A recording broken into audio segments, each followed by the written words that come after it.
Since the launch of the book, The 10X Rule in 2011, then of course the 10X Conference in 2017, it's safe to say that hundreds of thousands, if not millions, have adopted this way of thinking when it comes to personal business and professional improvement. In this video, I'll share my thoughts on the 10X Rule. Does it live up to all the hype?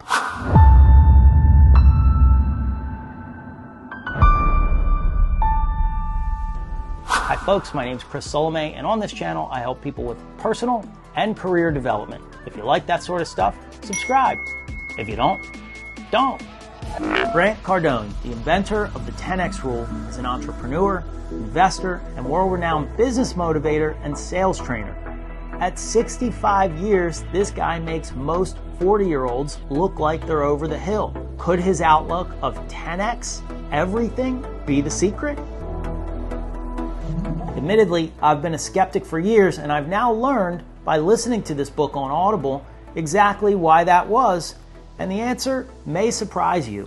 So to jump right into the review of the 10X Rule, in Chapter 1, Grant jumps right into what is the 10X Rule. This is actually a pleasant surprise because most business and self-improvement books, the author typically draws out some long monologue about their story and some hardships they had to overcome and what makes them different. Right away, Grant makes the guarantee that if you use this rule and fully work it, you can get whatever you want in greater amounts than you ever thought possible, whether it be mental, physical, spiritual, family, all of it.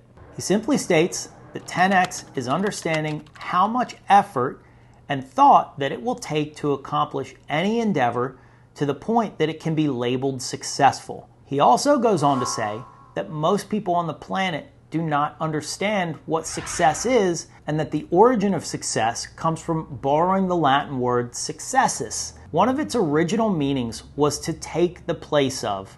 This term was used when a ruler would dethrone a previous ruler. Successus.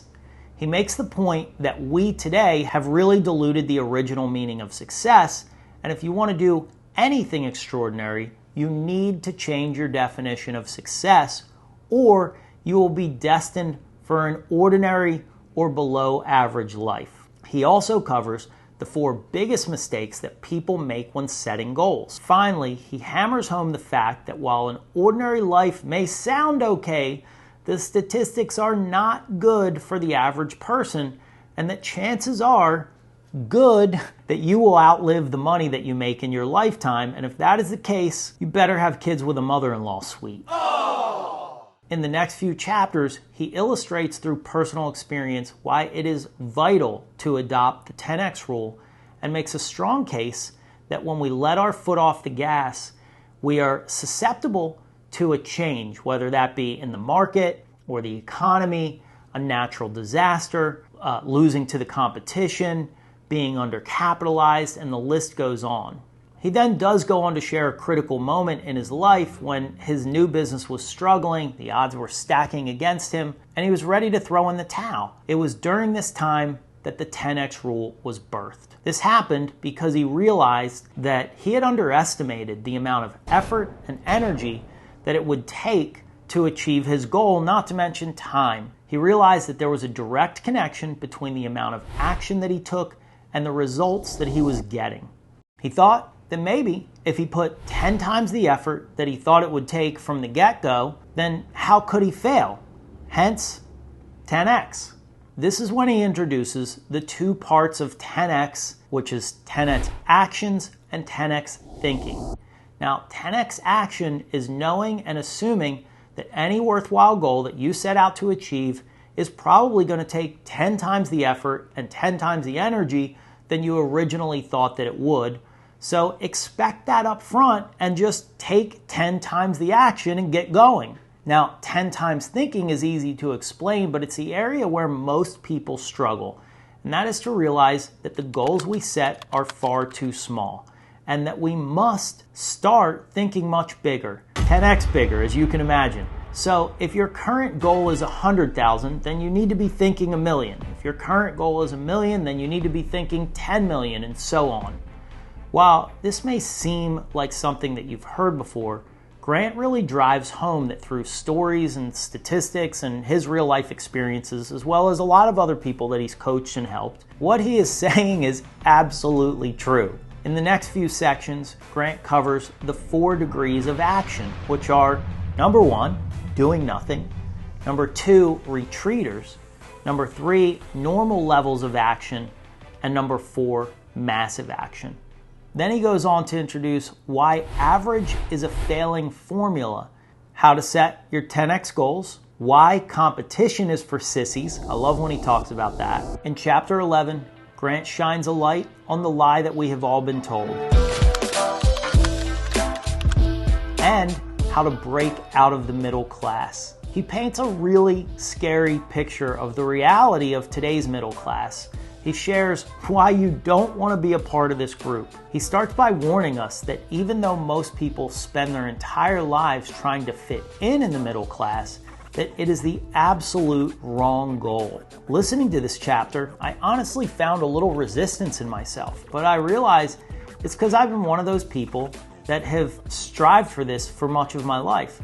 Only to realize, though, through experience and now being 50, how quickly you can be wiped out when a change happens. He says that the middle class is the most susceptible to insecurity and pain, and that they are the most trapped. I should say we are the most trapped.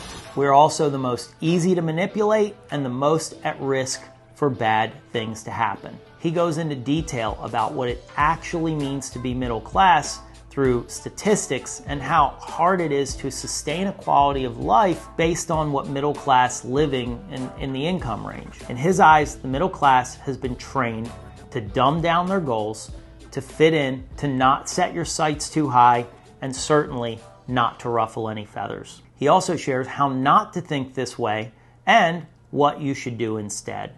In chapters 11 through 22, Grant shares the 10x approach anecdotes and outlooks, which are really what I look at as the fuel behind the actions of this approach.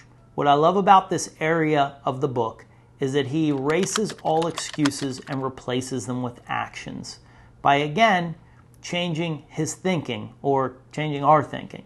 Just listening to the names of the chapters gives clear direction on the thinking and actions of what the 10x method pushes you towards. Grant places big emphasis on the fact that if you want a life beyond your wildest dreams, you must change your thinking. So listen to some of the names of these mini chapters. Obsession isn't a gift, it's a disease. Go all in. Overcommit. Expand, never contract. Burn the place down. Fear is a great indicator. Criticism is a sign of success. I love when he talks about that. He talks about omnipresence, how to be everywhere, and then, of course, helps you get rid of some excuses. I could honestly pull examples from all these chapters, but let's highlight 2 of the chapters.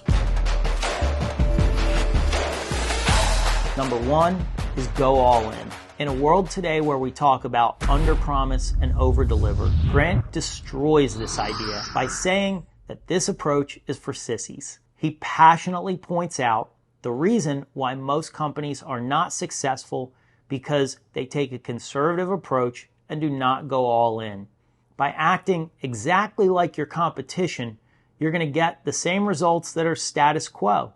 If you're the type of person that's reading a book like this, you're probably not looking for average results. So go all in and figure it out along the way. The next chapter I want to talk about is customer satisfaction is not the target. Grant's appeal here is that if you're truly all in, then the experience will take care of itself. That said, the biggest missed opportunity is keeping your foot on the gas with customer follow-up and customer acquisition. Grant says, successful people do what others won't, and says, you don't want to follow the best practices, you want to create only practices. He gives the example of a company that was looking to grow sales. When he asked, what are you doing for follow-up systems? They replied that they didn't really have any because it's just not the way it was done in their industry. Grant instructed them to start the process of calling the client as soon as they left the building and asking them to come back in. When they got back, they would have another offer for them From this strategy, 50% of the clients that picked up the phone ended up returning immediately, and 80% of those people that returned would purchase something upon their return. It was an amazing statistic. This is an example of an only practice, something that no one else is willing to do. Hey folks, break in for a second. I hope you're enjoying this review. Hey listen, if you are, is it helpful? Have you read this book, The 10X Rule? I'd love to hear your thoughts or questions in the comments below. Also, if you like this type of video, personal development and success book reviews, then check out this playlist where you can binge watch all of the reviews on my channel rather than just watching Netflix all night. And don't forget to follow me on TikTok at ChrisSolomay13. Now back to the video. Let's cover the last major sections of the book. So chapter 22 is made up of 32 actions and outlooks that will either make you successful or if you don't do them, make you unsuccessful. These range from have a can-do attitude, adopt the I'll figure it out mentality, be unreasonable, the difference between wealth and income, always say yes, habitually commit, go in all the way. I didn't list all of them, but here each mini chapter Grant makes a persuasive point about a habit that you should adopt. And it's obvious that he not only talks the talk, but he walks the walk here. In chapter 23, Getting Started with 10X, Cardone shares a story before he had any fame at all, how he had started to come up with the unreasonable goal of being known by 6 billion people on the planet. The idea of a TV show came across his mind. Through his effort and energy, even when he was afraid, he took every opportunity and created opportunities that others may have been too afraid to take action on. And eventually, he was offered a TV show. Even though, in the beginning, he had no idea how to make this happen, he still made it happen. It wasn't because he was any smarter than anyone else or he was better connected. No one knew him at the time again. It was just because he used the 10X principles, took the next best action that he could take in the moment that he was able to do, and what looked impossible, of course, he ended up making happen. So the 10X rule is not just hype. I give this book a 10 out of 10, and in my opinion, I believe every person in the civilized world should read this book at least once. I can see myself referencing it for years to come. You can find the 10X Rule on Audible and on Amazon. I'll have links in the description below. And since that time, Grant has also written the book, The 10X Mentor, which I'm currently listening to now. I'll also stick that link below. So folks, that's all for this one. Hey listen, if you learned something from this video or it inspired you in any way, please throw me a comment down there, even if it's just the word helpful. I want to know, are these videos helpful to you? And if you're not subscribed, go ahead and do that now. Click that little subscribe button, hit that little bell icon so you never miss a new video when I post. Until next time, friend.